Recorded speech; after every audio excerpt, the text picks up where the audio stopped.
రక్షించే సకల జ్ఞానమూర్తి.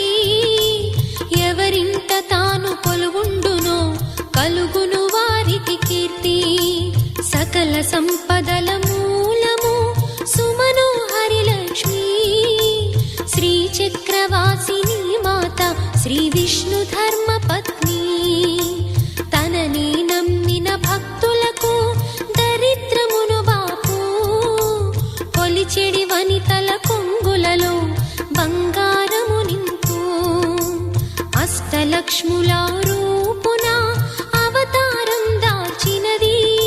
కష్టములను తొలగించగా భూమిలో వెలసినది.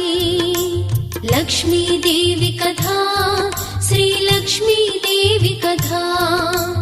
లక్ష్మీదేవి కథ శ్రీ లక్ష్మీ